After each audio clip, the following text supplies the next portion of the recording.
नमस्कार साथियों, अभ्युदय एकेडमी 2.0 में आपका स्वागत है। 16 व 17 फरवरी 2025 को उत्तर प्रदेश शिक्षा सेवा चयन आयोग द्वारा आयोजित की जा रही असिस्टेंट प्रोफेसर एग्जाम में सभी विषयों के लिए समान रूप से उपयोगी सामान्य अध्ययन का तीसरा प्रैक्टिस सेट लेकर उपस्थित हुआ हूं। पिछले प्रैक्टिस सेट में हमने 15 प्रश्नों को डिस्कस किया था। आज की इस वीडियो में हम लोग पुनः 15 प्रश्नों को देखेंगे। आज की प्रैक्टिस सेट का पहला प्रश्न है, बिहार और आंध्र प्रदेश के बाद जाति सर्वेक्षण शुरू करने वाला देश का तीसरा राज्य कौन है?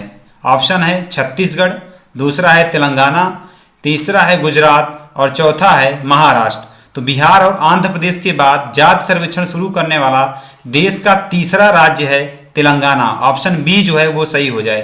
तो अगर आयोग क्वेश्चन पूछता है कि जाति सर्वेक्षण शुरू करने वाला देश का पहला राज्य कौन है, तो पहला राज्य बिहार है, दूसरा है आंध्र प्रदेश।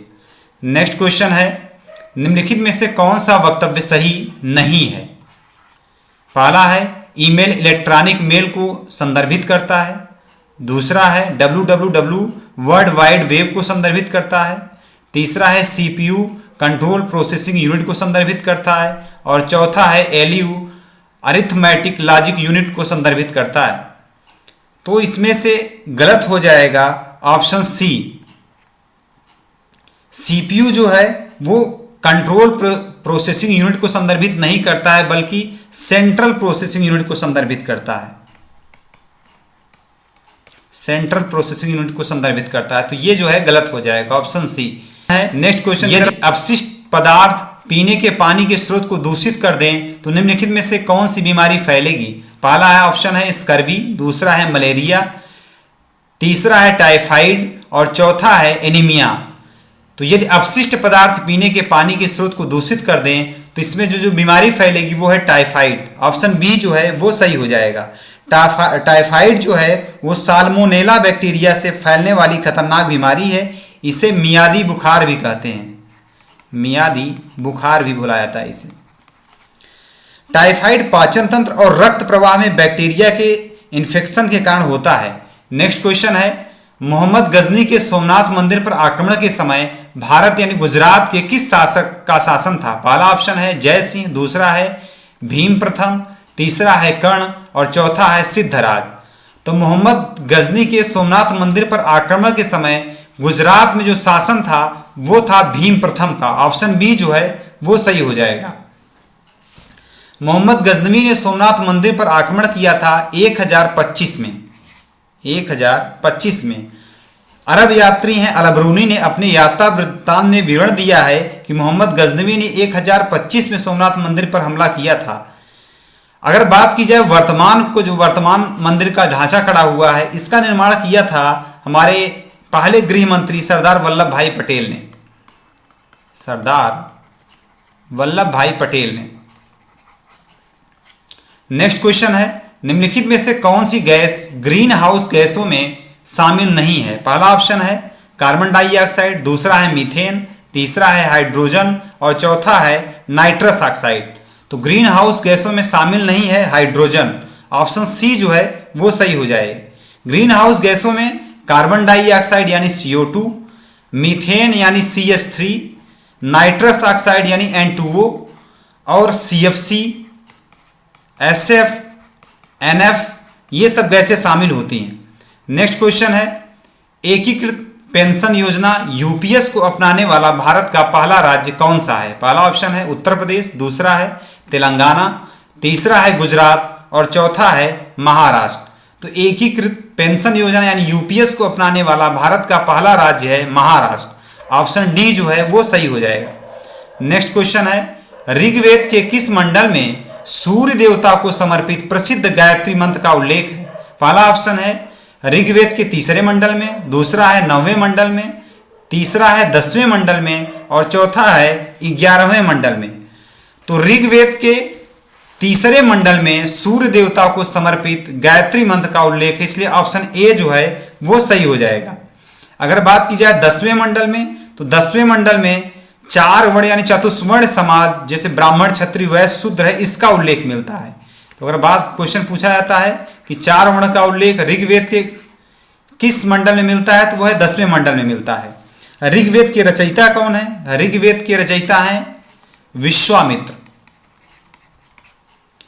नेक्स्ट क्वेश्चन है, एशिया में विश्व का सर्वाधिक जनसंख्या घनत्व वाला देश कौन है? पहला ऑप्शन है जापान, दूसरा है सिंगापुर, तीसरा है दक्षिण कोरिया और चौथा है इंडोनेशिया।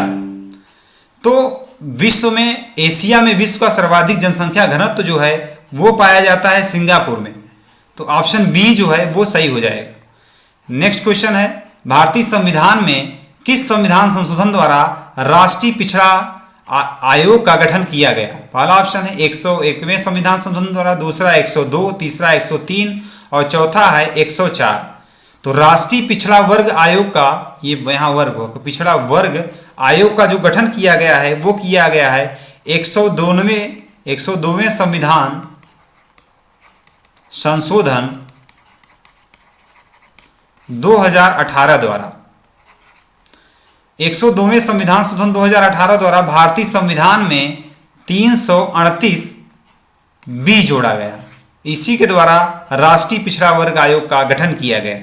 नेक्स्ट क्वेश्चन है, क्योटो प्रोटोकॉल क्या है? पहला ऑप्शन है यह ग्लोबल वार्मिंग को कम करने हेतु प्रयत्न करने के लिए देशों के बीच एक समझौता है, दूसरा यह अम्ल वर्षा को कम करने हेतु प्रयत्न करने के लिए देशों के बीच एक समझौता है, और तीसरा है यह प्रदूषण को नियंत्रित करने हेतु पौधे लगाने के लिए प्रयत्न करने के लिए देशों के बीच एक समझौता है, और चौथा है यह परमाणु ऊर्जा का उपयोग शुरू करने के लिए देशों के बीच एक समझौता है। तो क्योटो प्रोटोकॉल जो है वो है ग्लोबल वार्मिंग को कम करने हेतु प्रयत्न करने के लिए देशों के बीच एक समझौता है। ऑप्शन ए जो है वो सही हो जाएगा।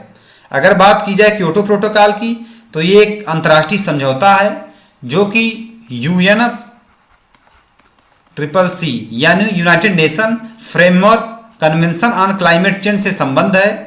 यह ग्रीन हाउस गैसों के उत्सर्जन को कम करने से संबंधित है। तो ऑप्शन ए जो है वो सही हो जाएगा। नेक्स्ट क्वेश्चन है, निम्नलिखित में से कौन एक साक्षात्कार का प्रकार नहीं है? पहला ऑप्शन है अर्ध संरचित, दूसरा है विशेष, तीसरा है संरचित और चौथा है असंरचित। तो साक्षात्कार का प्रकार जो नहीं है वो है विशेष। सामान्यतः दो या दो से अधिक व्यक्तियों द्वारा किसी विशेष उद्देश्य से आमने सामने की गई बातचीत को साक्षात्कार कहा जाता है। यह आत्मनिष्ठ विधि है जिसके अनेक प्रकार हैं। उपयुक्त विकल्पों में विशेष जो है वो साक्षात्कार के प्रकारों में नहीं आता है, जबकि अर्धसंरचित, संरचित, चयनात्मक, एक होता है चयनात्मक, चौथा है शोध उपचारात्मक,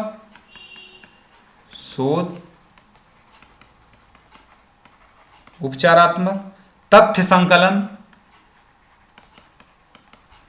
ये सब साक्षात्कार के प्रकार में सम्मिलित किए जाते हैं। नेक्स्ट क्वेश्चन है, विश्वविद्यालय अनुदान आयोग का प्रथम अध्यक्ष कौन था? पहला ऑप्शन है CD देशमुख, दूसरा है श्री कुमायन कबीर, तीसरा है डॉक्टर शांति स्वरूप भटनागर और चौथा है डॉक्टर मनमोहन सिंह। तो विश्वविद्यालय अनुदान आयोग के प्रथम अध्यक्ष थे doctor Shanti Swarup Bhatnagar. Option C जो है वो सही हो जाएगा। विश्वविद्यालय अनुदान आयोग की अगर बात की जाए तो इसे 28 दिसंबर 1953 में ये अस्तित्व में आया था। इसके प्रथम अध्यक्ष शांति स्वरूप भटनागर थे। अगर बात की जाए विश्वविद्यालय अनुदान आयोग की तो यह शिक्षण परीक्षा अनुसंधान मानकों के समन्वयन, निर्धारण और रख रखाव के लिए बनाया गया था। 1956 में संसद के एक अधिनियम द्वारा इसे एक सांविधिक संगठन बनाया गया। क्या बनाया गया? सांविधिक संगठन।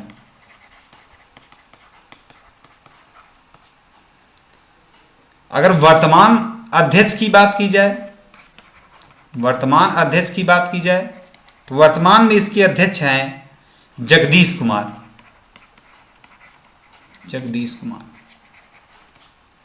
नेक्स्ट क्वेश्चन है, निम्नलिखित में से कौन शिक्षण की पूर्व क्रियावस्था है? पहला है मूल्यांकन करना, दूसरा है पहचान करना, तीसरा है क्रमबद्ध करना और चौथा है उपचार करना। तो शिक्षण की पूर्व क्रियावस्था है क्रमबद्ध करना। ऑप्शन सी जो है वो सही हो जाएगा। शिक्षण की पूर्व क्रिया अवस्था क्रमबद्ध करना है। पूर्व क्रिया अवस्था शिक्षण के प्रथम चरण की अवस्था है। इस अवस्था में अध्यापक शिक्षण नियोजन करता है, यानी टीचिंग प्लानिंग करता है। अध्यापक पढ़ाने से पहले शिक्षण नीतियां का उद्देश्य निर्धारण करता है, अनुदेशन आदि को क्रमबद्ध करता है। तो अगर बात की जाए शिक्षण की पूर्व क्रिया अवस्था है तो वो है क्रमबद्ध करना। नेक्स्ट क्वेश्चन है, निम्नलिखित में से कौन एक पुरस्कार संगणक विज्ञान के क्षेत्र में उल्लेखनीय कार्य करने के लिए प्रदान किया जाता है? पहला है टूरिंग पुरस्कार, दूसरा है नोबेल पुरस्कार, तीसरा है फील्ड मेडल और चौथा है एबेल पुरस्कार। तो संगणक यानी कंप्यूटर साइंस के क्षेत्र में उल्लेखनीय कार्य करने के लिए प्रदान किया जाता है टूरिंग पुरस्कार। ऑप्शन ए जो है वो सही हो जाएगा। टूरिंग पुरस्कार जो है कंप्यूटर साइंस क्षेत्र में उल्लेखनीय कार्य करने के लिए प्रदान किया जाता है। अगर बात की जाए विश्व कंप्यूटर साक्षरता दिवस की, तो विश्व कंप्यूटर साक्षरता दिवस ये मनाया जाता है 2 दिसंबर को। 2 दिसंबर, तो ये अगर क्वेश्चन पूछा जाता है कि विश्व कंप्यूटर साक्षरता दिवस कब मनाया जाता है, तो मनाया जाता है 2 दिसंबर को। नेक्स्ट क्वेश्चन है, पारिस्थितिकी तंत्र का अजैविक घटक है? पहला ऑप्शन है बैक्टीरिया, दूसरा है ह्यूमस, तीसरा है पौधे और चौथा है कवक। तो पारिस्थितिकी तंत्र का अजैविक घटक है ह्यूमस। ऑप्शन बी जो है वो सही हो जाएगा। जबकि बैक्टीरिया, पौधे और कवक ये जैविक घटक में शामिल किए जाते हैं।